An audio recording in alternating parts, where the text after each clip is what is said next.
Hey guys, in this tutorial we're creating a white chocolate ganache Disney inspired cake. You're going to like this one as it's more of a tutorial on what not to do. If this is the first tutorial you're watching of mine, I'll apologise now for the car crash you are about to watch. Firstly, I'm sticking my cake down to the drum with white chocolate ganache. My vanilla cake recipe is always linked in the description, and long-term cherry tutorial watchers will have spotted I haven't trimmed the edges of my cake. Luckily, this is just a tutorial cake and not for a customer. I didn't have time for a lot of things. So I'm stacking up my cakes with only jam as the filling. I would usually use buttercream too, but who's got the time to make that? It's a 5-inch cake and I'm stacking up 6 layers instead of the usual 4. As it's very tall, to stop it from wobbling around too much, you can insert a straw down the centre to hold it in place. Now I'm just removing any splodges of jam that escaped out of the side. If you want to see how I usually do this for an actual order, there are better tutorials in the description box. This is me rushing. Now you want to coat the whole thing in white chocolate ganache.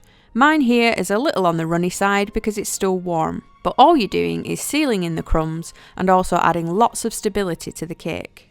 Such a messy job. One of my brigadiers over in the Cherry forum mentioned that nobody shows the cleaning of the board in between steps. Here I'm using a wipe that is deemed safe for food preparation areas, and I'm just wiping up any excess ganache, avoiding touching the cake. Wipes aren't all that eco-friendly, but I do always have a pack to hand when I haven't got much time. Otherwise I use a damp piece of kitchen towel which does exactly the same job, just takes a little longer.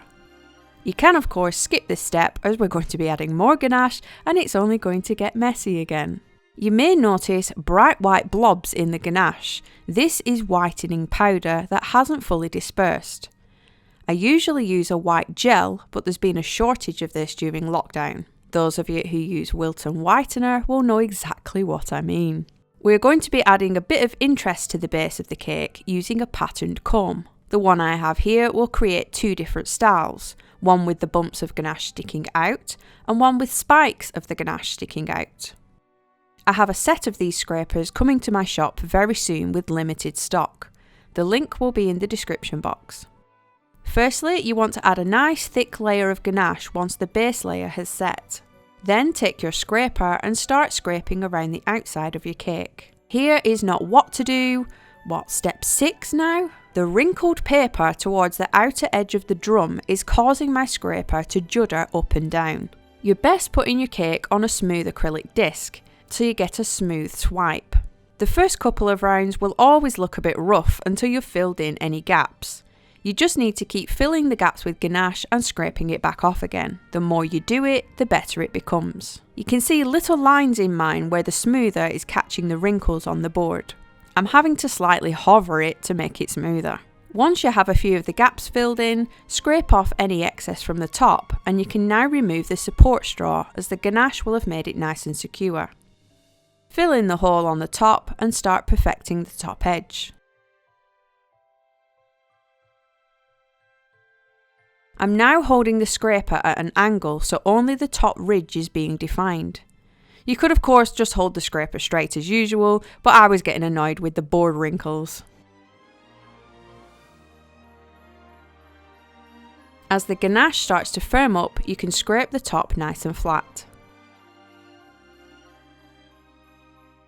Something nice and easy for a change. I have a few of these castle toppers which are also heading to the online shop soon.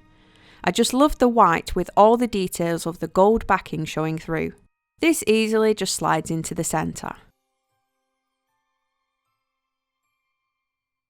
It also came with golden fireworks. You can add them anywhere around the back on either side. Because I wanted mine a little higher up and the stick wasn't long enough, I can just pop a little bit of hot glue onto the stick and it will hold it nice and secure in place.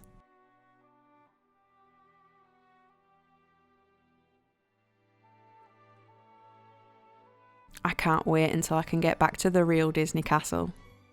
I'm covering the board in sugar paste using the toilet seat method. This is always linked in the description box for the full in-depth tutorial, and you'll see I have also textured it. Want to see what I used? It was this silicone pot holder. It's quite large, flexible and has a honeycomb pattern on both sides.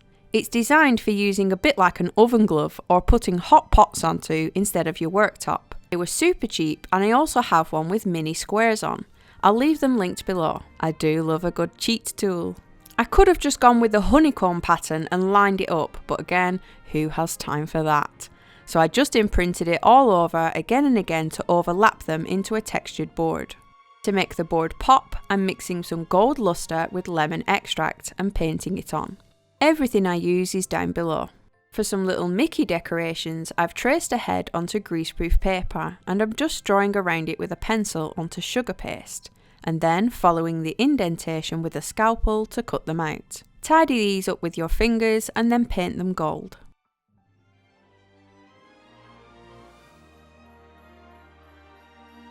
For the front, I'm using various piping nozzles. This large one is a Wilton 2D. And then I have a selection of various star tips that are probably at least 15 years old now because I don't do much piping.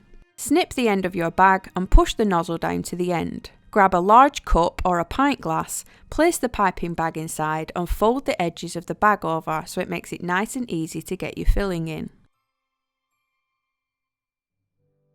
Yes, what I'm using here is white chocolate ganache, which also leads to another what not to do, probably step 8 now. And that is to make sure your white ganache is fully smooth all the way through. I had left mine to set too much, heated it up and then had various lumps inside, meaning the lumps blocked parts of the nozzle. I was unable to go with my original idea of piping rosettes. Instead, as you can see, I'm whacking some very dodgy ripply blobs on. I then changed to a smaller tip and did even more smaller ripply blobs. I knew I had to get a tutorial out. I knew how crap it looked, but I just continue with it anyway. The point is, you can pipe with ganache, just make sure there's no lumps in it. I then coloured some with yellow gel and a touch of brown to make an almost caramel colour, and piped little stars to try and cover up the crap I had already put on it. Now add on your Mickey heads and various sprinkles. I had a custom mix containing gold stars, gold hearts and little white confetti sprinkles. I just kept adding them until I realised it was just not going to look any better. And we're done. I do quite like the bumpy texture around the cake. It adds a little bit more interest than just straight sides, though the piping certainly needs extra work. One thing to note though is that it is all white chocolate ganache, so it's going to taste good. And it sets nice and firm, so you're not going to squash any of your piping. So here is a quick recap on do what I say, not what I do.